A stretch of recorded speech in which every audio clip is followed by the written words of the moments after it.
예, 안녕하세요. 반갑습니다. 전대근 소장입니다. 오늘 진행하는 세미나가 많이 참석해 주신 분들의 시간이 좀 값지게 느껴지실 수 있도록 저도 잘 진행하고요. 우선은 오늘 이제 크게 이야기할 부분은 여기 나와 있는 네 가지입니다. 이제 첫 번째 부분이 트렌드라고 하는 부분을 인지를 한다면 우리가 입시 준비를 할 때 훨씬 더 많은 도움이 된다라고 보고 있어요. 이 트렌드가 실질적으로 이제 어떤 도움이 되냐라고 하면 우리 아이 입시를 준비할 때 과연 우리 아이에게 적합한 것이 무엇인지를 찾는 데 이제 도움이 되는 거죠. 보통 보면 제가 상담을 하다가 많은 분들을 이제 뵙게 되고 많은 분들의 이야기를 들었을 때 실수하시는 경우 혹은 이 정보를 잘 못 활용하시는 경우가 뭐냐면 트렌드를 내 아이에게 그대로 가지고 오는 경우예요. 이게 무슨 말이냐면 내 아이가 트렌드에 부합한다, 부합하지 않는다와 상관없이 그냥 트렌드만 가져오는 경우죠. 그런 경우는 이제 실패할 확률이 높기 때문에 오늘 시작점에서 꼭 말씀드리고 싶은 거는 트렌드 부분에 대한 이해를 하시고 결국 우리 아이에게 적합한 것은 무엇인지를 찾으실 수 있는 이제 그런 시간이 되시면 좋겠어요. 그래서 여기 나와 있는 이제 부분의 트렌드 이야기를 하고 그리고 난 다음 지금 정시랑 이제 수시 전략 부분 이야기하고 학년별로 지금 고교학점제부터 시작해서 다양한 변화가 진행이 되고 있는데 어떻게 달라지는지도 이야기를 하고 그리고 난 다음에 수시 중에서 저희가 가장 관심 있는 학생들의 개인별 스토리는 어떻게 구축을 해야 되는지라고 하는 부분에 대해서 하나씩 설명하도록 할게요. 거의 대다수의 대부분의 주제에 대한 설명은 데이터를 활용하여 설명을 해요. 그러다 보니까 객관적 사실을 기반으로 설명을 진행하고 있고 설명하는 과정에서 앞서 말씀드린 것처럼 궁금하신 부분이 있다고 하면 언제든지 채팅창에 질문 주시거나 카톡으로 질문을 올려주시면 오늘 아니면 다음번에 답변을 꼭 드리도록 하겠습니다. 저는 상상코칭 입시전략연구소 소장 전대근이라고 하고요. 첫 번째 주제부터 이야기를 해보도록 하겠습니다. 표를 한 30초 정도만 봐주시면 좋겠어요. 이 표는 뭐냐면 입학 통계에 따른 진학 트렌드 분석인데 작년도의 수시 전형에서 상위권 이제 15개 정도 대학 기준으로 가장 인기 있었던 경쟁률이 이제 가장 높았던 학과들을 분류해 놓은 겁니다. 자, 이렇게 보면 이제 한눈에 보이시죠? 네, 여기에 표를 보시면 어 다양한 것들이 이제 보이실 거예요. 그 다양하다라고 하는 부분은 관점을 어디에 어떻게 적용하는가에 따라서 보이는 것이 이제 달라진다인데 예를 들어서 요새 언론에서 많이 다루는 부분은 어떤 거냐면 이런 부분이죠. 생명과학 빅데이터 분석학과가 인기가 있어지고 있다. 잠시만요. 여기 생명과학 빅데이터 분석학과가 인기가 있어지고 있다. 그리고 또 이와 유사한 이제 인기 있는 학과들 중심으로 많은 사람들이 빅데이터 그리고 컴퓨터 과학 관련된 부분에 관심을 이제 가질 수 있는 언론 보도 자료들이 나오고 있는데 반해 또 어떤 곳에서는 이과만이 이제 대세가 아니다. 문과 중에서도 문화 콘텐츠와 같은 부분들이 또 많은 사람들이 관심을 가지고 있다. 이제는 이제 "컨텐츠가 대세다."라고 이야기하시는 분들도 있고 어떤 분들은 이과가 활성화가 되면서 결국에는 문과에서 인문 계열에 해당하는 기본적인 지식들이 굉장히 중요하다라고 이야기하시는 분들이 있습니다. 제가 이 표를 통해서 먼저 알려드리고 싶은 거는 뭐냐면 트렌드라고 하는 부분은 그 트렌드를 끌고 가려고 하는 집단의 특징에 따라서 다양한 관점이 존재를 하고 그 다양한 관점 모두 다 맞다라고 하는 부분입니다. 그래서 여기서 저희가 중요한 거는 모든 트렌드에 저희가 끌려갈 필요는 없고 이런 다양한 트렌드가 있는데 여기에서 역시나 중요한 거는 우리 아이에게 적합한 것이 무엇인지를 찾아가기 위해 노력하는 게 이제 굉장히 중요하죠. 제가 여기에 보면 빨간색과 파란색, 노란색으로 분류를 해 뒀는데 이 인제 의미는 어떤 거냐면 빨간색 같은 경우에는 소위 이야기하는 이과에 해당하는 학과가 경쟁률이 높다는 거예요. 파란색으로 해 놓은 거는 소위 문과에 해당하는 학과가 경쟁률이 높다는 거죠. 그리고 노란색은 소위 인제 많이들 또 관심 있어 하는 융합 관련된 학과가 노출이 되어져 있는 경우입니다. 그래서 저희가 첫 번째 지금 트렌드라고 하는 부분에서 꼭 이해하셔야 되는 거는 기과만 대세가 아니다. 문과만도 대세가 아니다. 융합도 대세가 아니다. 즉 모든 다양한 관점에서 보면 어느 학과든지 트렌드, 대세라고 하는 부분에 해당하는 경쟁률이 몰리는 경우는 다 존재한다라고 하는 게 일단 첫 번째 가져가셔야 되는 정보입니다. 그리고 나면 제가 이제 두 번째 가지고 온 데이터는 이 부분이에요. 여기에 있어요. 여기 있는 거 위에 있는 부분은 이제 수시 전형의 최상위권 대학의 상위 경쟁률이 나와 있는 것들 중심으로 정리를 한 거라면 이제 두 번째 표는 소위 이제 수시 전형이 아니라 정시 전형이죠. 이제 정시 전형에서 여기 나와 있는 상위권 대학이죠.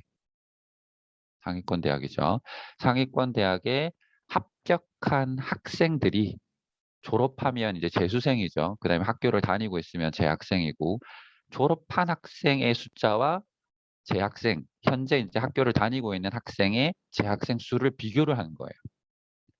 그러면 뭐가 보이시냐면 2016 년도에는 여기 있는 것처럼 뭐 5대 5 정도 비율이 나왔던 거죠. 재수생과 재학생이. 근데 여기 보시면 이제 20 년도, 17 년, 18 년, 19 년, 20 년도 올라가면서 보이시겠지만 점진적으로 재수생의 정시 전형 합격자 비율이 굉장히 높아지고 있어요. 올해는 아직 통계 자료가 다 나오지는 않았지만 70%에 육박하다라고 보고 있습니다. 일부 학교는 보시면 70%가 이제 넘는 경우들이 있죠. 그래서 우리가 꼭 알아야 되는 부분 중 중요한 것이 정시 전형 같은 경우에는 이제 트렌드는 무엇이냐면 재학생 중심이 아니라 재수생 중심으로 정시 전형은 구성되어져 있다라고 하는 걸 이 통계표를 통해서 이해하실 수가 있어요. 이 표는 21 년도가 되면 좀 더 확대가 될 거고 지금처럼 이제 언론에서 대대적으로 정시 확대 기조라고 하는 또 여론이 나오기 시작을 한다고 하면 정시라고 하는 부분은 재수학원 특히 4대 언론 메이저 뭐 재수학원들에서는 훨씬 더 공격적으로 마케팅을 할 거고 굉장히 많은 학생들이 이제 자연스럽게 '아 재수는 당연한 거구나.'라는 생각을 하는 흐름이 곳곳에서 보이기 시작했어요. 뭐 예를 들면 여기 표로 들고 오지는 않았지만 지역별 재수생 현황 비교표라고 하는 걸 저희가 분류를 해 보면 어떤 특징이 있냐면 우리나라에서 이제 강남, 서초, 목동 소위 이야기하는 교육열이 굉장히 높은 지역이죠. 교육열이 굉장히 높은 지역에서 재수생 비율은 70%가 훨씬 넘습니다. 분위기가 정시 전형으로 재수를 해서 '더 좋은 대학을 가자.'라고 하는 트렌드가 형성이 된 거죠. 근데 지방 같은 경우 교육열이 아직 뜨겁지 않은 지역 같은 경우에는 이 재수생의 인제 비율이 30-40% 정도 혹은 이제 10% 대까지도 떨어지는 곳들이 있어요. 그래서 트렌드라고 하는 부분에서 첫 번째 표를 통해서 해석하시기보다는 제가 바로 알려드리고 싶은 트렌드는 어떤 거냐면 결론부터 말씀드리면 재수생은 정시 분위기가 확대되고 있다. 그리고 재학생은 수시 전형 부분으로 상위권이 치열하게 경쟁이 되고 있다라고 하는 게 첫 번째 꼭 오늘 세미나를 통해서 가져가셔야 되는 트렌드입니다. 이 트렌드에서 꼭 아셔야 되는 사실 한 가지가 더 있는데 이게 당연하면서도 어떻게 보면 좀 슬프기도 하고 하지만 이걸 꼭 바르게 알아야 우리가 노력한 것 대비 결과를 얻을 수가 있는데 이 트렌드를 통해서 꼭 가져가셔야 되는 사실은 뭐냐면 결론이죠. 상위권 대학은 수시든 이제 정시든 모두 어렵습니다. 뭐 쉽다라고 생각은 안 하셨을 건데 정확하게 트렌드를 이해하시고 난 다음에 '트렌드를 기반으로 조금 쉽게 가는 방법이 없을까.'라고 생각을 하셨고 그 방법적인 부분을 찾기 위해서 만약 오셨다면 애석하게도 그런 방법은 없어요. 저희가 찾으려고 노력하고 많이 찾고 싶은데 일단 그런 방법은 없다가 팩트이고 한 번 더 이제 정리를 하면 첫 번째 부분에서 굉장히 중요한 거기 때문에 지금 첫 번째에서 인지하셔야 되는 트렌드는 재수생 중심의 정시 분위기 확대. 표에서 나와 있죠. 70% 정도까지 상위권 대학은 재수생들이 합격을 하고 있습니다. 상위권이 70%라고 하는 거는 하나 더 붙이면 의대, 약대, 뭐 최상위권의 정시 전형은 재수생 중심이 될 수밖에 없다라고 하는 게 일단 팩트이고 제 학생들은 그래서 지금 고2, 고1, 뭐 중3 학생들이라고 하면 결국 수시 전형을 준비하는 것이 확률적으로 가능성이 높은데 그 가능성이 높다라고 하는 부분의 경쟁률은 거의 대부분 10대 1 이상이 되고 있다. 그래서 이 10대 1 이상이 된다라고 하는 부분에 또 빨간색에 해당하는 이과나 컴퓨터공학 쪽의 트렌드에만 쏠리지 말고 또 문과에 해당하는 곳에만 쏠리지 말고 그다음 또 융합에만 쏠리지 말고 중요한 거는 내 아이에게 적합한 것을 찾아야 이 어렵다라고 하는 수시 정시 부분에 내가 위험한 혹은 이제 높은 산들을 이겨낼 수 있다라고 볼 수가 있습니다. 그래서 첫 번째 에서 입학 통계에 따른 트렌드 분석은 여기 빨간색 박스에 있는 거 하나, 파란색 박스에 있는 거 하나라고 하는 부분이 트렌드다라고 하는 것을 꼭 인지를 해주시고 이제 두 번째 이야기로 넘어가 볼게요. 두 번째는 이제 각 학년이죠. 이제 23년도 입시를 준비하는 현재 고2 학생이 있고 22년도 입시를 준비하는 학생, 21년도 여러 이제 학생들이 지금 참여를 했는데 제가 여기 적어 놓은 거는 뭐냐면 고민을 너무 많이 하지 말고 이제 생각을 하라는 거예요. 이 생각이라고 하는 부분은 뭐냐면 고민은 이제 애태우는 거죠. '어떻게 하지? 이게 나에게 맞을까?' 끙끙거리는 인제 고민을 해야 되는 게 아니라 '나에게 적합한 것은 무엇이지?' 생각을 하고 생각한 것을 기반으로 '효율적이다.'라고 하면 그걸 선택하고 이행하는 게 필요합니다. 그래서 두 번째에서는 전략이라고 하는 부분에서는 '고민을 해야 되는 게 아니라 생각을 해야 되는 것이다.'라고 하는 걸 이제 주제로 가지고 왔는데 첫 번째 트렌드에서 보시면 아시겠지만 절대적으로 제 학생은 수시 전형이 훨씬 더 유리합니다. 그러면 인제 이런 의문을 많이 가지시죠. 수시가 축소된다던데 정시가 확대된다던데 그 정확한 그 사실이 인제 무엇인지를 인제 알고 싶어 하셔야 되죠. 그리고 인제 알고 싶어 하시는 그 과정을 통해서 저희가 정확하게 우리 아이가 선택해야 되는 부분의 인제 방향이죠. 방향에 대한 이제 인지를 하셔야 되는데 결국 오늘 세미나를 들으신 고2 부터 중3의 이제 학부모님들은 제 학생 기준으로 수시가 중요한데 수시를 인제 얼마나 뽑는지에 대한 명확한 데이터를 보셔야 돼요. 그래서 여기에 보면 제가 여기 가지고 온 출처까지 적어 놨는데 이거는 인제 어디가라는 사이트에 항시 공개되는 자료입니다. 공개되는 자료를 보면 우리나라 상위권 대학이죠. 서울권에 있는 대학에서 23년도에요. 올해 인제 실시하는 게 아니라 현 고2 학생이 내년에 실시하는 입시에서 수시 비율과 정시 비율이 어느 정도가 되는지에 대한 발표를 계획안을 발표를 했습니다. 그래서 해당 계획안을 인제 기반으로 보면 거의 70%에 육박하는 곳도 있고 수시 비율이 50%인 곳도 있고 저희가 뭐 항상 인제 이런 표를 보면 눈여겨 인제 보는 대학들이 인제 상위권 대학이라고 하면 고려대 같은 경우에는 이제 뭐 6대 4의 비율로 구성 요소를 이제 갖추고 있고 서울대 같은 경우도 거의 뭐 6대 4의 구성 요소를 갖추고 있고 어떤 학교 같은 경우에는 좀 높고 낮고 이런 이제 구조를 가지고 있죠. 그래서 정확하게 인제 팩트를 또 이야기를 하면 23년도 기준 발표된 자료에 따르면 수시 같은 경우에는 서울권 대학의 60% 정도의 학생들을 선발을 하고 정시 전형 같은 경우에는 대략 40% 정도 뭐 어떤 학교는 20%도 있고 뭐 30%도 있지만 대략 40% 정도의 정시 학생들을 선발을 합니다. 그러면 지금 참여해 주셨던 인제 부모님 많은 이제 수백 명의 이제 부모님들이 계신데 "우리 아이는 고1 인데 우리 아이는 이제 중3 인데." 이렇게 인제 물어보시는 부모님들이 계신데 팩트는 뭐냐면 아직 몇 퍼센트의 비율로 현재 고1 현재 중3의 학생들을 수시와 정시 비율로 선발을 할지 발표가 안 됐어요. 그런데 저희가 추측을 할 수가 있는 거죠. 왜냐하면 24년도, 25년도 반영 비율은 24년도는 이제 내년 4월에 발표가 되고 25년도는 23년도 4월에 발표가 되거든요.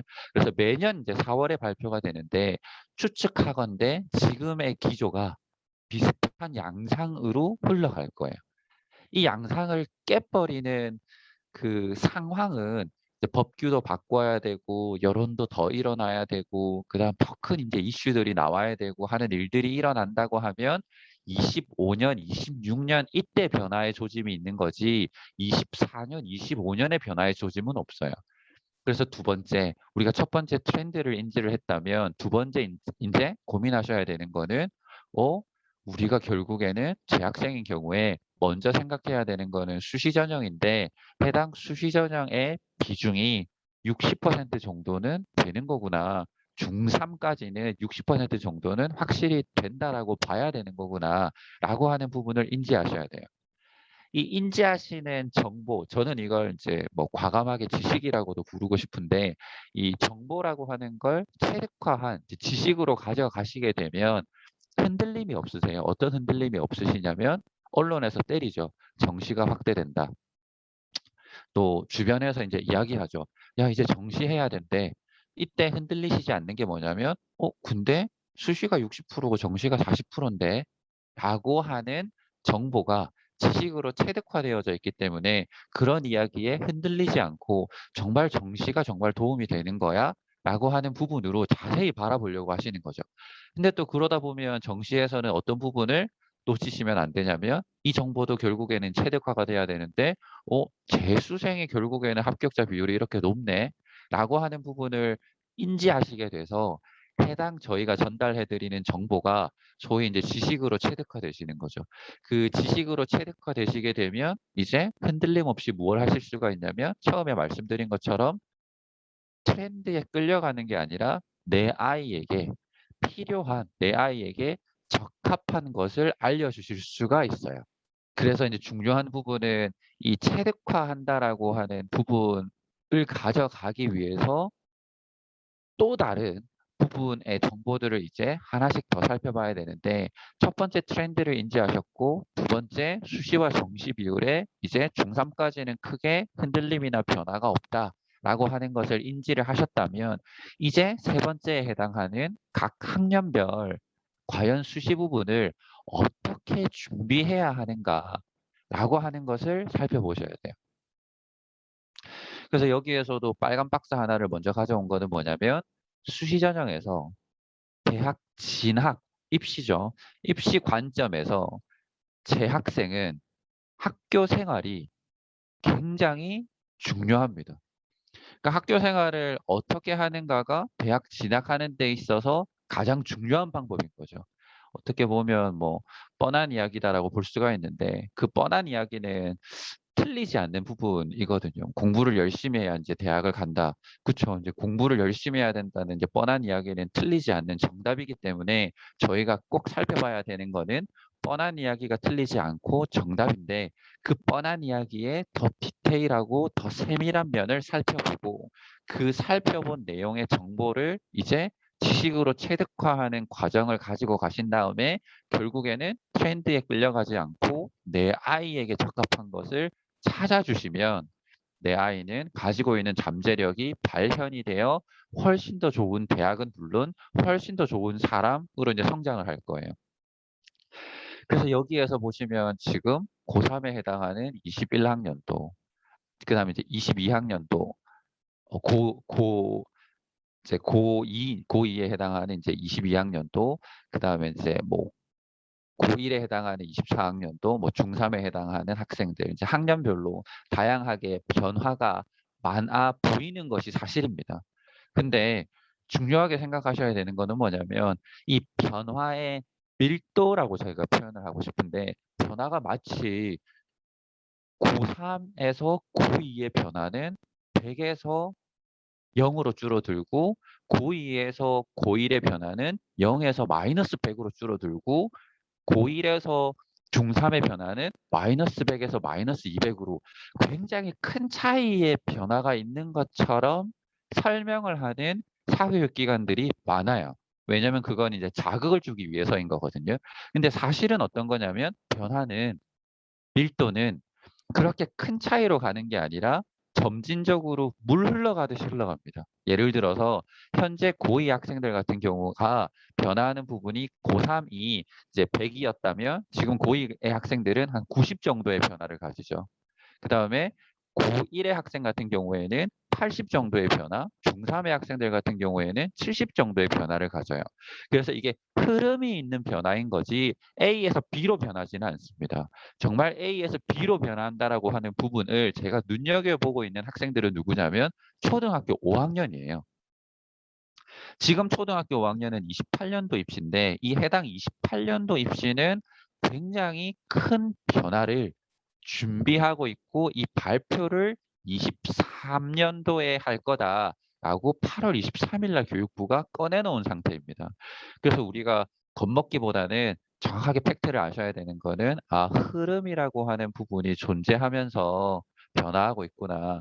네. 그래서 결국에는 이 흐름에서 중요한 것이 이제 무엇이냐라고 한다고 하면 저는 단연코 딱 이제 두 가지를 꼽고 싶은데 첫 번째 부분은 큰 틀에서 학교 생활입니다. 수시 전형이라고 하는 부분은 결국에 학교 생활이 중요하다. 그러면 이 학교 생활이라고 하는 것 중에서 가장 이제 중요한 것이 무엇이냐라고 한다고 하면 학생부죠.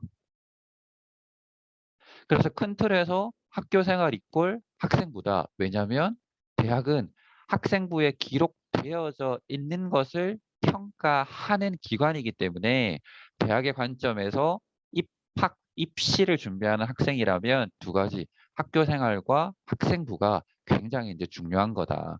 그래서 이 뻔한 이야기에서 이제 한 단계 더 들어가야 되는 거죠.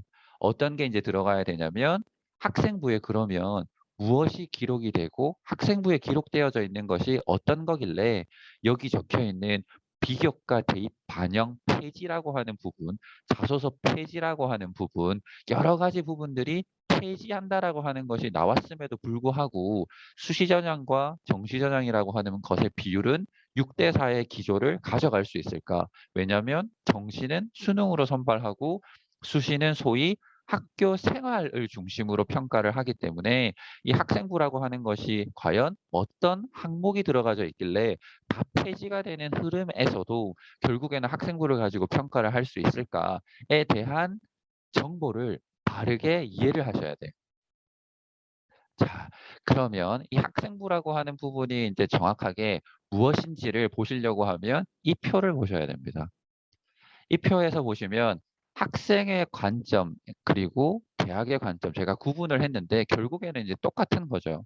여기에서 학생의 관점에서 소위 학생부라고 하는 거는 대학에서 학생을 평가하는 평가 수단입니다.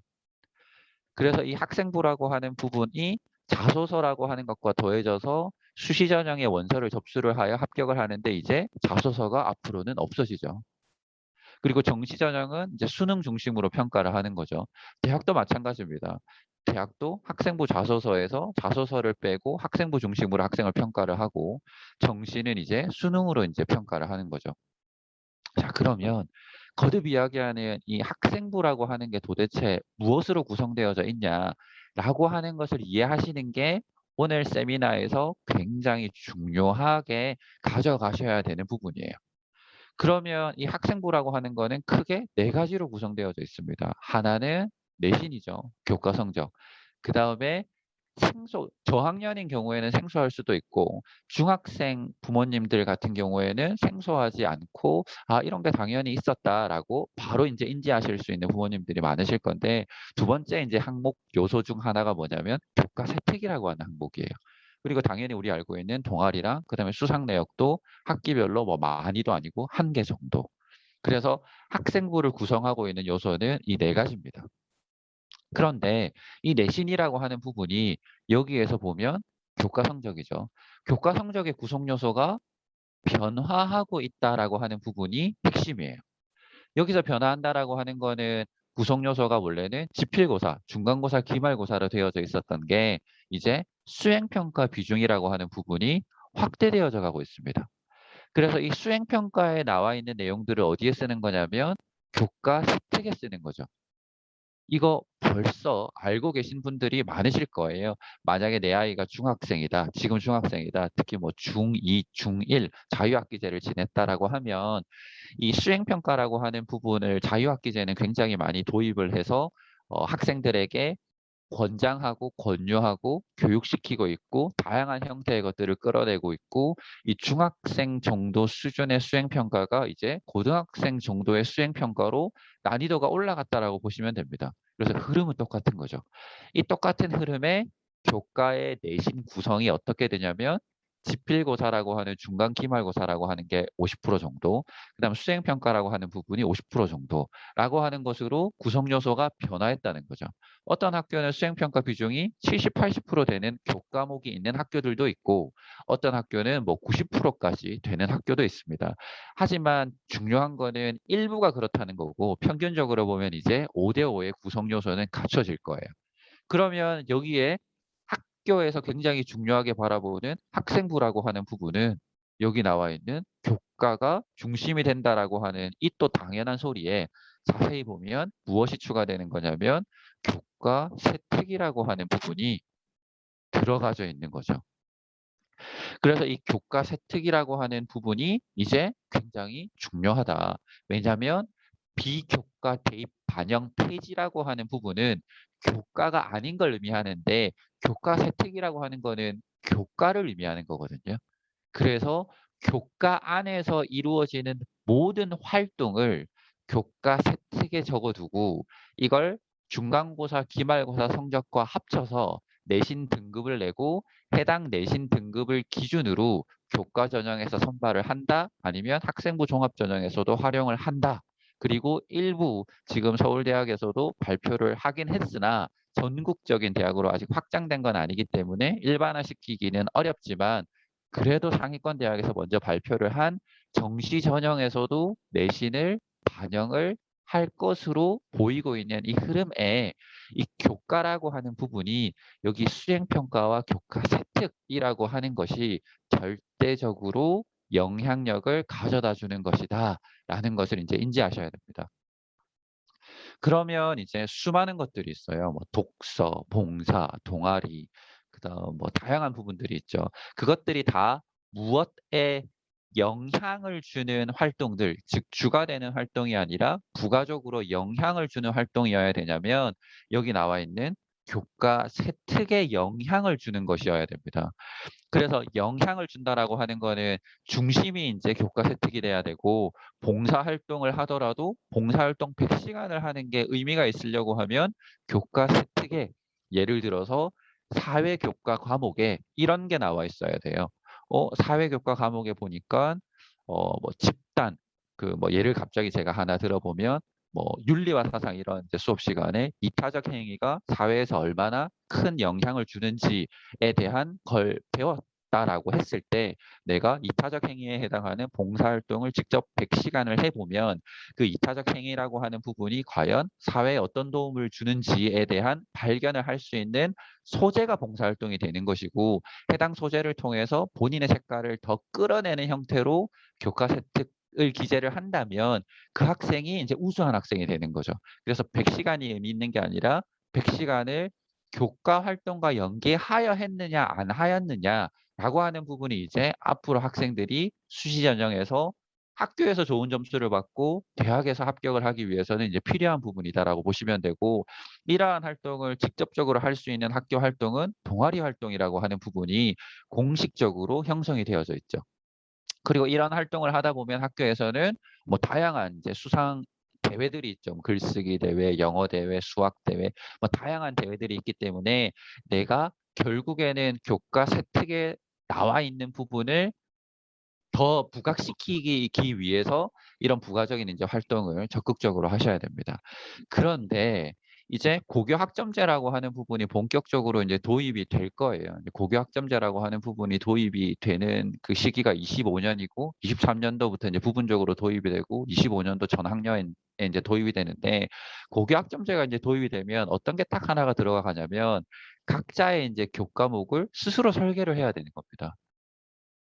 어 굉장히 이제 디테일한 고교 학점제에 대한 이야기는 이제 9월 11일 날 세미나를 통해서 한 번 더 이제 정교하게 말씀을 드릴 거고, 오늘 가져가셔야 되는 거는 고교 학점제가 들어오면 이제 무엇을 해야 되냐면 교과 과목 설계 능력이라고 하는 것이 이제 굉장히 중요하다. 그래서 제가 여기에 보시면 아마 눈치채신 분들도 있으실 건데 번호가 좀 생소하게 이제 적혀져 있죠. 여기 이제 번호가 좀 생소하게 적혀져 있는데, 제가 이 번호를 왜 가져왔냐면 고교 학점제라고 하는 부분에 적용을 받는 학생들은 순번을 어떻게 가져가야 되냐면 교과 과목 설계가 먼저 1번입니다. 그리고 난 다음에 교과 과목 구성 요소에 대한 이해도 하고 학생부 구성 요소에 대한 이해도 한 다음에 내가 입시 준비를 해야 되고, 고교 학점제가 아직 이제 100% 체득이 안 된 혹은 적용이 안 된 지금 시험을 하고 있는 상태의 학생들은 1번, 2번, 3번으로 순번대로 정석대로 가주시면 돼요. 그래서 여기 이제 이 순번이라고 하는 부분을 내 상황에 맞춰서 가져가야 되기 때문에 이제 혼란이 좀 있을 수는 있는데, 중요한 거는 이제 무엇이냐면 순번의 혼란성이 복잡성을 가져다 주는 것처럼 보이기는 해도 결국에 중요한 거는 여기 표기해 놓은 교과 세특이 핵심인 거죠, 지금은. 그래서 이제 첫 번째, 두 번째, 세 번째 페이지에서 정리를 하면 어떤 거냐면 첫 번째 주제에서 수시이든 정시이든 상위권 대학 진학하는 것은 굉장히 어렵다라고 제가 말씀을 드렸어요. 그리고 다양한 관점에서 트렌드는 존재하는데 결국 중요한 거는 무엇이냐면 내 아이에게 적합한 것을 이제 찾아야 된다라는 걸 첫 번째 말씀을 드렸고, 수시와 정시 중에서 재학생은 수시가 절대적으로 유리하다. 왜냐하면 재수생이 정시 부분에서는 상위권 대학의 합격률이 근 70% 정도가 나오고, 거의 대부분의 그 정시 전형의 그 의대 합격자는 강남 대성에서 나오죠. 이거는 이제 팩트입니다. 좀 슬픈 현실이기도 한데, 이걸 이제 언론에서는 전국적으로 이제 많은 지역에서 의대생이 수능을 통해서 합격했다라고 나올 수 있죠. 왜냐하면 그들의 출신 고등학교는 전국적으로 흩어져 있으니까. 하지만 재수하는 상태에서 그들이 모여서 공부하는 곳은 강남입니다. 그래서 그 강남에서 1년 공부하면 의대에 갈 수 있다라고 하는 부분에 논리가 나왔고, 이 논리를 활용하는 집단이 누구인지를 생각을 해보시면 저희가 학교 생활을 하는 것이 강남 대성을 가기 위해서 학교 생활을 하는 건지, 정말 대학을 가고 학생이 즐겁고 학교 생활을 적극적으로 하고 자신의 잠재력을 이제 발현시키기 위해서 노력하고 이제 이 과정을 체험하기 위해서 학교를 가는 건지, 이제 그 가이드는 학교를 가기 전이나 학교를 다니고 있을 때 옆에 있는 이제 부모님이나 옆에 있는 이제 컨설턴트가 어떤 가이드를 주는가에 따라서 달라진다고 생각을 해요. 그래서 중요한 게 정시와 수시 중에서 학교를 다니는 경우는 수시가 절대적으로 이제 유리하다. 그 유리하다라고 하는 수시를 자세히 보셔야 되는 게, 결국 핵심은 뭐냐면 수시에서는 교과 내신이 중요한데 내신이라고 하는 부분에서는 교과 세특이 굉장히 중요하다. 이 세특이 이제 왜 중요하냐면 결국에 시간의 흐름에 따른 나의 이야기가 이 세특에 담겨져 있기 때문이에요.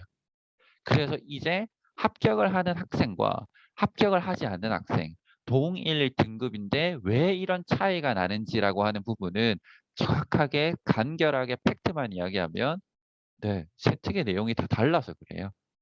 세특의 내용이 내신이 낮지만 좋다라고 하면 합격이 좀 더 유리한 거고, 세특의 내용 내신이 높지만 세특의 내용이 낮다고 하면 이제 합격이 좀 어려운 거죠. 이게 이제 무슨 말인지라고 하는 부분은 이제 네 번째, 결국 우리 아이를 어떻게 이제 설계를 해야 되는지라고 하는 부분에 맞춰 가지고 제가 이제 설명을 좀 드릴게요.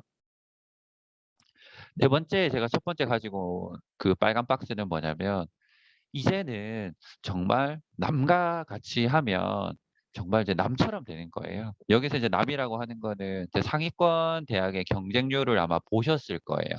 상위권 대학의 경쟁률은 보통 10대 1이 넘죠. 이 10대 1이 넘는데 남과 같이 준비를 한다고 하면 정말 10명 중에 1명 합격하고 9명 떨어지는 거거든요. 그러면 남처럼 된다라고 하는 일반적인 그 9명이 되는 거예요. 그 떨어지는 학생이 되는 거죠. 그래서 이제 남과 같이 하면 남처럼 된다. 제가 굉장히 걱정스러운 거는 트렌드 따라가다가 다 남처럼 되는 거예요. 그래서 중요하게 보셔야 되는 거는 뭐냐면 트렌드는 흐름으로 받아들이시되 이제 내 아이에게 정말 필요한 게 무엇인지를 찾는 진짜 중요한 거는 자신을 찾는 거예요. 우리 아이를 찾아주는 거죠. 그래서 여기 이제 표를 보고 우리 아이를 이제 어떻게 찾을 거냐. 입시관 우리 아이 그렇다고 해서 뭐 엄청난 걸 찾는 게 아니라 우리 아이가 수시 전형에 적합한지 정시 전형에 적합한지 그리고 수시 전형 중에서 우리 아이는 어디에 적합한지를 찾아주는 방법적인 부분을 조금 있다가 결론적으로 이야기를 할 건데 그러면 이 찾는 게 이제 왜 필요한지라고 하는 부분에 대한 설명을 여기 나와 있는 이제 표를 통해서 설명을 드릴 거예요. 여기 보시면 A라고 하는 학생, B라고 하는 학생, C라고 하는 학생이 있습니다. 이 학생의 등급은 보면 2등급, 3등급, 4등급으로 이제 구분 지어져 있죠. 네. 그럼 당연히 2등급의 학생이 제일 잘한 거예요. 그리고 4등급의 학생이 제일 이제 못한 거죠. 그래서 이 학생을 수능이라고 하는 부분의 성적을 보니까 그냥 교과값이랑 똑같이 해놨습니다. 왜냐하면 이제 평균적으로 보면 내신 등급이랑 수능 등급이 평균적으로 보면 거의 이제 비슷한 수치가 나온다라고 보시면 이해하시기가 편해요. 어, 그래서 여기에서 보시면 수능 등급도 이제 비슷한 등급으로 내신이랑 비슷한 등급으로 이제 형성을 시켜놨죠.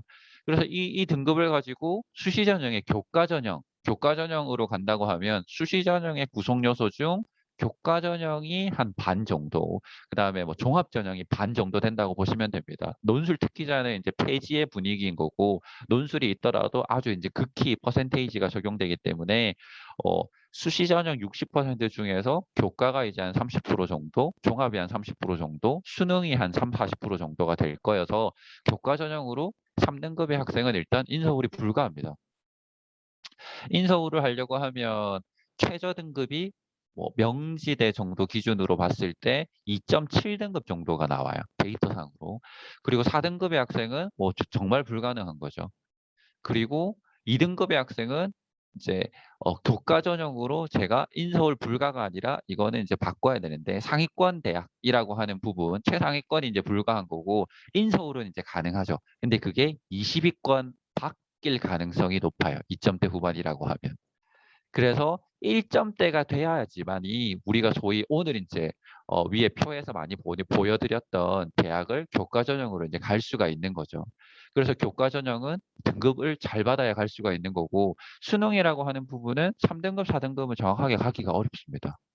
그리고 2등급이라고 하는 부분을 받는다고 하면 이제 10위권에서 20위권 정도 우리가 둘둘둘 등급 정도 받으면 국민대 정도를 이제 가이드로 이제 보거든요. 그래서 이제 요 정도.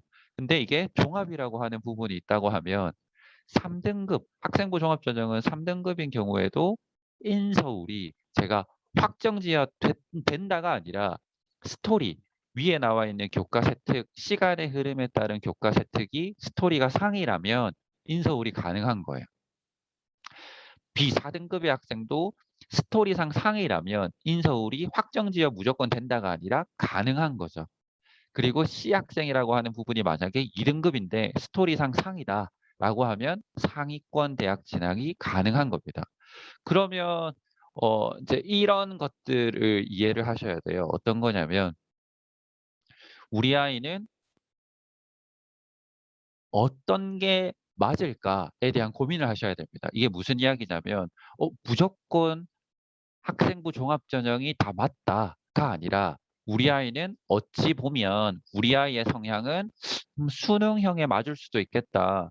재수생이 훨씬 더 많은 합격률을 내고 있다라는 사실을 인지를 하지만 더 중요한 거는 우리 아이 성향이라고 하는 부분을 보고 그 성향을 계속 키워내기 위해 노력을 하신다고 하면 그 어렵다라고 하는 재수생과의 경쟁에서도 재학하는 기간 동안에 이겨낼 수 있는 힘과 결과가 나올 것이고 또 반대로 우리 아이는 학교 생활 중심으로 학교 생활을 적극적으로 한다고 하면 학교 생활 적극적으로 하여 생활 기록부를 잘 적는다고 했을 때 정시 전형보다는 수시 전형으로 등급을 잘 받아서 교과 전형 1등급을 받아서 좋은 대학을 갈 수도 있고 아니면 2등급, 3등급, 4등급을 받기는 하지만 이 2, 3, 4등급의 학생이 교과 세특을 시간의 흐름에 따라 잘 작성을 하여 잘 작성을 하여 교과 세특을 잘 작성을 하여 우리 아이가 스토리가 상이라고 한다고 하면 우리 아이는 또 학생부 종합전형 혹은 교과전형으로 상위권 대학을 갈 수가 있는 거죠. 그래서 중요한 부분은 이제 뭐냐면 우리 아이에게 적합한 전형이 무엇이냐라고 하는 큰 틀의 범위를 머릿속에 넣으신 다음에 우리 아이는 무엇이 맞을까에 대한 고민을 지속적으로 하는 시기를 언제까지 가져가셔야 되냐면 고1이 끝날 때까지 가져가셔야 된다라고 저는 권유를 많이 드려요. 고2 겨울방학 정도가 되면 거의 인제 결론이 다 나와요. 어떤 결론이 나오냐면 지금 정확하게 내신 등급은 나와 있는 거고 그다음 수능이라고 하는 부분도 나와 있는 거고 종합이라고 하는 부분의 스토리도 이게 살릴 수 있는 불씨가 있는지 없는지라고 하는 부분이 나와 있기 때문에 고2 겨울방학이 되면 거의 이제 다 포기하고 정시에 올인하는 게 쪼끔 더 수시 전형보다 높은 대학을 갈 수 있는 방법이다.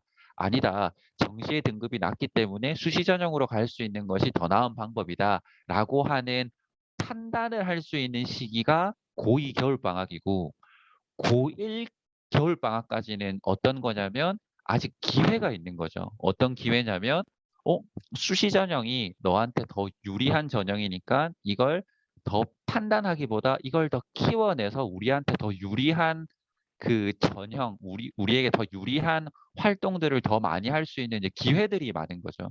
특히 중3은 고등학교 입학 전이라고 하면 수시와 정시 중에 어떤 부분을 가져가야 될지 어 비교도 해 보고 학생이 인지도 해 보고 내가 발견시켜야 되는 나의 능력이 어떤 부분인지 찾아 나가는 것도 충분히 할 수 있는 상태이면서 무언가를 찾는다고 하면 그걸 적용시켜서 키워낼 수 있는 기회도 있는 거죠. 그래서 결국에는 시간은 학년이 어릴수록 많이 남아 있는 거고 그 시간을 무엇으로 보셔야 되냐면 수시와 정시의 구분에 따른 나의 능력을 키워내는 기회가 된다고 보시면 됩니다. 그래서 저희가 그 입시 컨설팅 기관이기 때문에 일반 학원이 아니에요. 일반 학원은 이제 교과 과목을 가르치죠. "이렇게 하면 내신 등급의 그 지필고사의 성적을 받을 수 있다."라고 쪽지게처럼 이제 알려주는 학원이 아니라 저희는 학생들의 기질, 성향, 입시 결과, 그다음 통계 흐름 데이터 이런 것들을 통해서 어떻게 하면 최적화된 입시 전략을 이제 짜 줄지에 대한 고민을 하는 집단인데 이 한 3 년, 4년 동안 이제 에듀코의 수많은 학생들의 데이터도 보고 입시 결과도 보고 그다음에 쏟아져 나오는 수많은 입시 정보들을 보면서 저희가 고민했던 거는 한 가지입니다. 어떤 거냐면 그래서 우리 아이가 수시 전형에 적합한지 아니면 정시 전형에 적합한지 좀 쉽고 간편하게 발견을 했으면 좋겠다.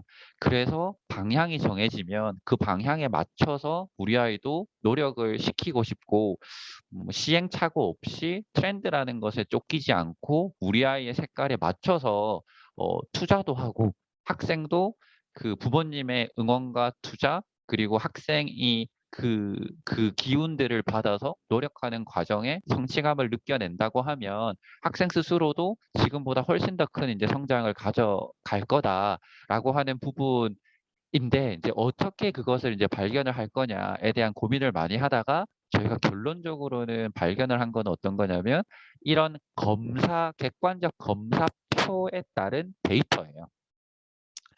그래서 이 데이터는 이제 무엇을 의미하는 거냐면 저희가 학생들을 이 검사를 하면 이 검사라고 하는 거는 이제 학습 검사와 진로 검사인 거거든요. 그래서 학습 검사와 진로 검사를 이제 수천 건을 했어요. 여기서 수천 건은 뭐 5 자가 넘어가는 숫자는 아니고 그래도 1,000 건이 넘어가는 수천 건의 학생들의 학습 검사와 진로 검사를 했고 저희가 이제 발견한 거는 어떤 거냐면 의대에 합격하는 학생들, 최상위권에 합격하는 학생들의 학습 역량의 수치라고 하는 부분이 특정지어서 나타난다는 것을 인제 발견을 한 거죠. 제가 더 쉽게 인제 표현을 해 보면 뭐냐면 그냥 학생들 학습 검사해 보면 이 학생이 수시에 적합한지 정시에 적합한지를 분류가 가능하다는 겁니다. 예를 들어 볼게요. 이 A라고 하는 학생은 정확하게 정시에 적합하면서 수시에도 적합한 학생이에요. 이 학생이 만약에 고2 때 왔다고 하면 저는 어떻게 판단을 할 거냐면 이렇게 판단을 할 거예요. 지금 가지고 있는 모의고사 성적 기준으로 갈 수 있는 대학을 뽑고 갈 수 있는 모의고사 성적 대비 수시 전형으로 갈 수 있는 대학을 더 상위권이죠. 뭐 예를 들어서 정시로 갈 수 있는 곳이 중앙대였다고 하면 수시로는 서영고를 쓰는 거죠. 그리고 난 다음에 적극적으로 같이 이제 노력을 하자라고 하는 전략을 쓸 거고 만약 이 학생이 중3 때 왔다면 이 학생은 처음부터 무엇을 더 키워내야 되냐면 여기 있는 인지 역량의 전반적 밸런스라고 하는 것을 갖춰서 조금 더 높은 수치가 올라갈 수 있도록 하고 여기 높은 수치가 올라가는 과정을 형성시키기 위해서 여기 나와 있는 이런 정서적인 부분의 변화를 줘야 된다는 겁니다. 이 세부적으로 수치를 파악하여 설명하는 거는 저희가 다년간 가지고 있는 데이터를 기반으로 해석하기 때문에 이걸 명확하게 설명드리기는 어렵지만 꼭 인지하시면 좋은 거는 저희가 이 데이터, 이 검사 한 번만 하면 정확하게 이 학생은 학년에 따라서 수시에 적합한지 정시에 적합한지 분류가 가능하다는 거죠.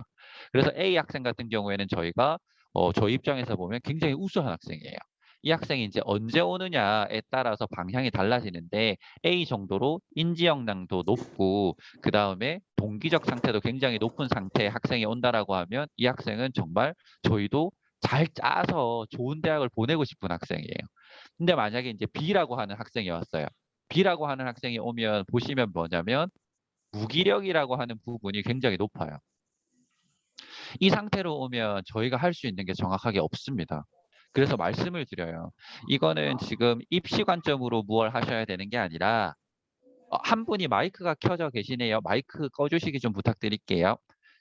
그 무기력이라고 하는 수치가 높다라고 하는 부분이 오면 정확하게 어떤 거냐면 학생이 선생님이나 주변에서 대화를 했을 때, 대화를 시도했을 때 반응이 없다는 거예요.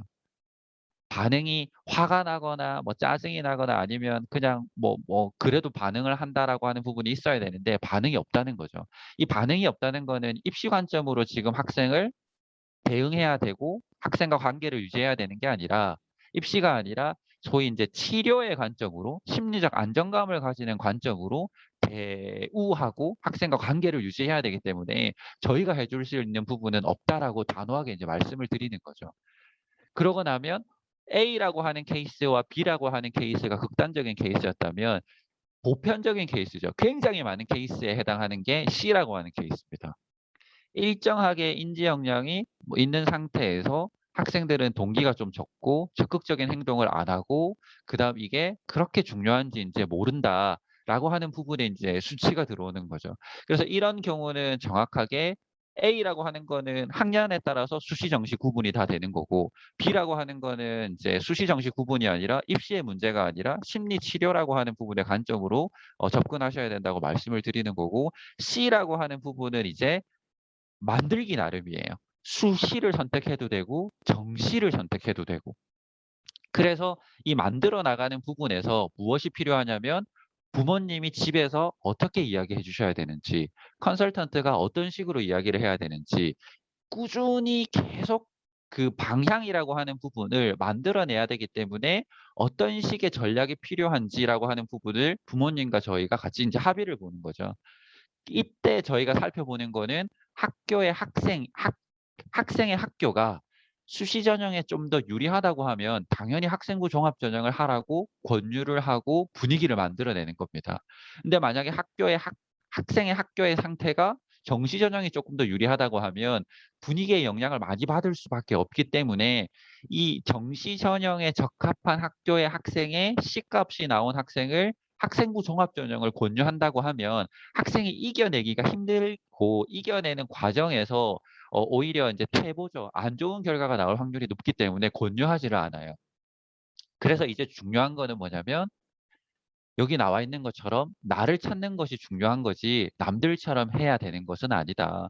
그래서 저희가 이 학습 검사를 하면 정확하게 이 학생이 수시 전형에 적합한지 정시 전형에 적합한지 충분히 이제 분류를 할 수가 있는 데이터 확보가 됐고, 이 데이터 확보와 노하우를 바탕으로 많은 코치님들에게 저희가 이 노하우를 이제 전수할 예정이고, 이 노하우를 활용을 하여 많은 이제 오늘 참여하신 부모님들이 우리 학생의 그 진학 지도의 방향을 설정하는 데 이제 도움이 되시면 좋겠어요. 그래서 이 학업 검사라고 하는 부분을 한다고 하면 정확하게 이제 무엇을 해야 되냐면 진단 도구를 활용하여 학생이 학업 검사 결과를 진단 도구라고 보고, 이 진단 도구를 활용하여 이제 진학에 대한 개인적인 계획을 기획하는 거죠. 우리는 정시에 집중해야 돼. 아니야, 우리는 정시, 수시 둘 다 가져갈 수 있으니까 1학년 때는 일단 둘 다 가져가야 돼. 아니야, 우리는 지금 입시가 문제가 아니라 다른 걸 해야 돼. 어쨌든 큰 틀의 방향을 기획하는 거죠. 기획을 했을 때 우리가 만약에 수시 전형의 학생부 종합 전형 혹은 교과 전형이라고 하는 것, 수시 전형을 노려야 된다고 하면 결국에는 행동을 해야 되는데, 어떤 행동을 해야 되냐면 학교 생활을 해야 되는 거죠. 그래서 학교 생활이라고 하는 거는 교과 세특, 동아리, 수상. 그래서 이 내용들이 다 어디에 적혀 있어야 되냐면 생활기록부에 잘 적혀 있으면 됩니다.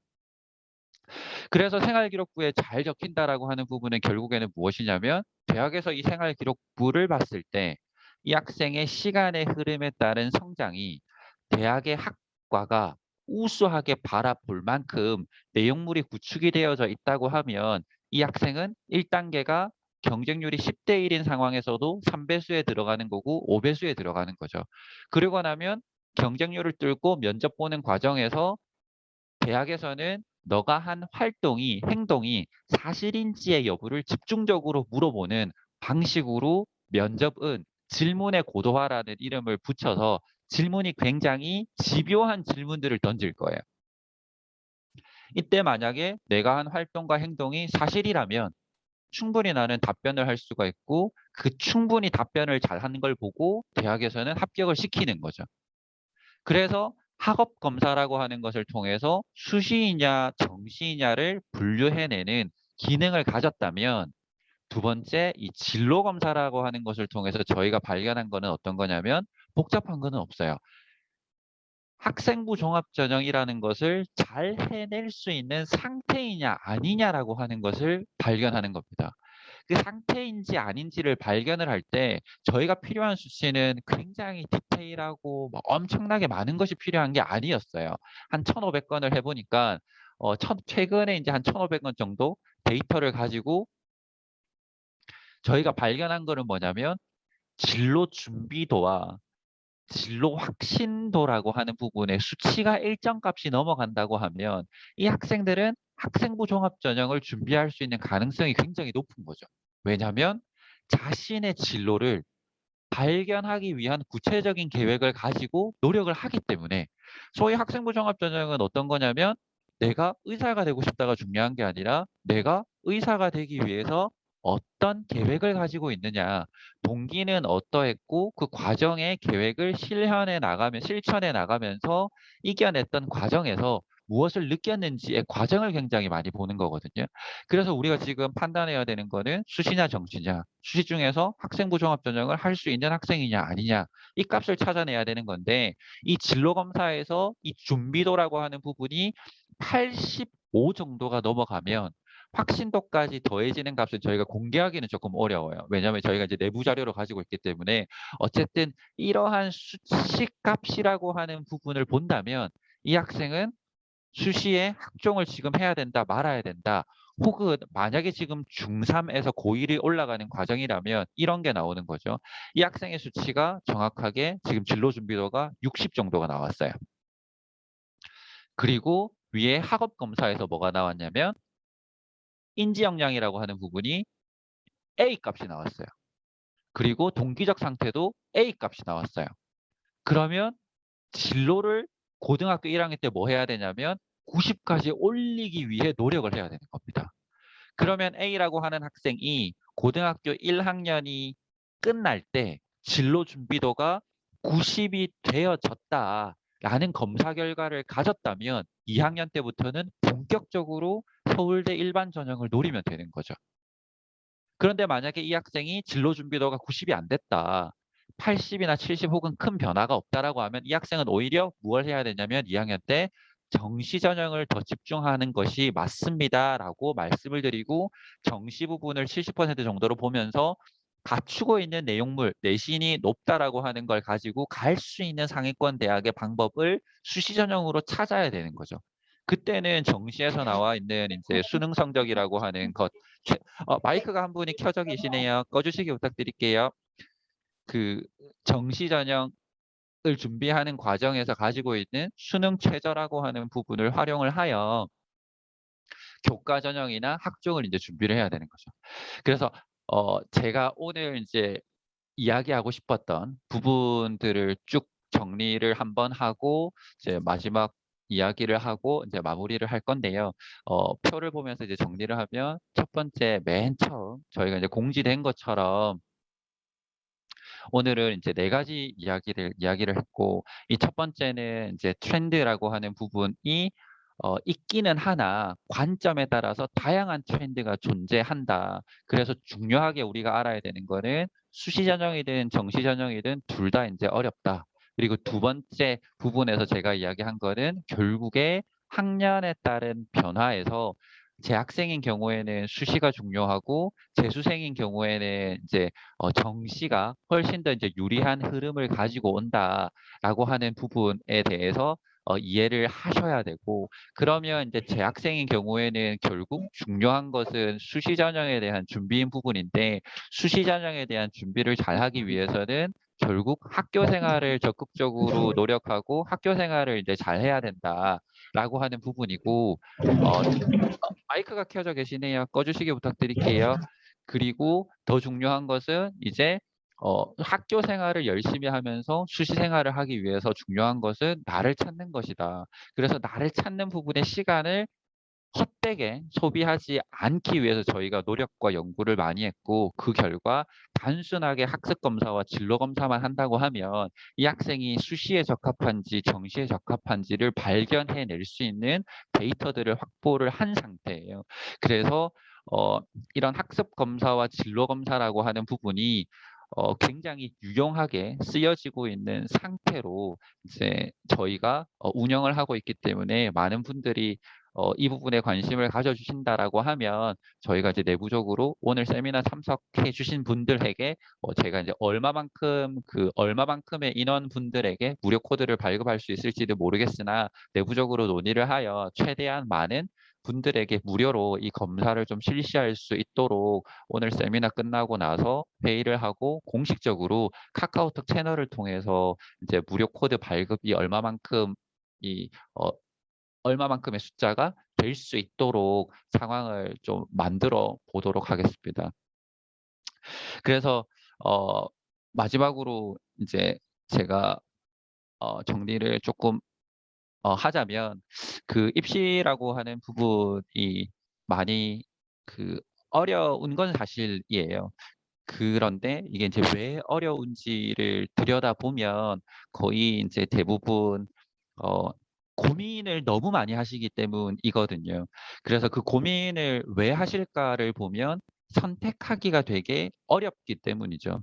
그러면 왜 선택하시기가 어려울까를 보면 내 아이에게 맞을지 안 맞을지 그다음 어 외형적으로 보면 너무 좋은데 결국에는 '내 아이가 그 힘을 못 가질 것 같다.'라는 내 아이를 키워 오시면서 가졌던 아이에 대한 그 느낌 때문에 선택을 못 하시는 거거든요. 근데 저희가 도움을 드리고 싶은 거는 뭐냐면 그 내 아이에 대한 판단을 주관적으로 하신다라고 하면 그 주관적인 판단이 굉장히 어렵고 이제 소위 저도 인제 제 아이가 있는데 제 아이를 제가 판단하기는 되게 어렵거든요. 그래서 무얼 하냐면 이제 객관적으로 판단해 주실 수 있는 분들에게 많이 데려가기도 하고 많이 보여 드리기도 하는데 이제 계속 아이를 데리고 가면 이제 아이도 힘들고 나도 힘들기 때문에 이제 이런 도구들이 많이 발달을 해서 이 도구들 단순하게 집에서 한 20 분, 30분 정도 모바일로 바로 그냥 검사하면 되는 거거든요. 그래서 검사만 해서 데이터만 주면 이 데이터를 가지고 인제 그 해석본을 저희가 전달해 드리면 전달 받으신 걸 토대로 무엇을 하셔야 되냐면 이렇게 검사 결과가 나왔다. 그러니 우리는 이러한 상태이니까 이렇게 하자."라고 하는 부분에 논의를 한다고 하면 고민이 아니라 생각을 하셔서 좋은 선택을 계속해 나가시면서 고등학교 과정을 잘 보내고 이를 통해 관계 유지뿐만 아니라 학생의 성장과 학생이 좋은 대학 이상 사회를 인제 더 잘 살아나갈 수 있는 힘을 충분히 갖출 수 있도록 집에서 지도해 주신다라고 저는 느껴져요.